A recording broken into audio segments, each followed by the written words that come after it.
భగవద్గీత 2వ అధ్యాయము సాంఖ్యము మరియు యోగము 17వ శ్లోకం యొక్క ఆధ్యాత్మిక అంతరార్థము.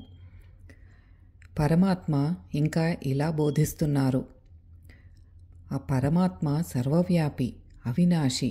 ఆయన సృష్టించిన ఈ మార్పు చెందుతూ ఉన్న సృష్టి అంతర్ధానమవ్వవచ్చును గాని తేజోరూపము సత్పదార్థము అయిన పరమాత్మ స్థిరంగా ఉంటాడు. అటువంటి చరచరాత్మమగు పరమాత్మను ఎవరూ కూడా లేకుండా చెయ్యలేడు, మార్పు కూడా చెయ్యలేడు.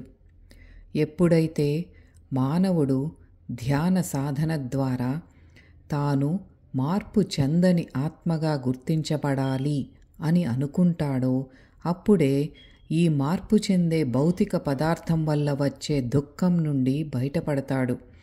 ఇదే God talks with Arjuna the Bhagavad Gita 2వ అధ్యాయమైన సాంఖ్యము మరియు యోగము 17వ శ్లోకం యొక్క ఆధ్యాత్మిక అంతరార్థము.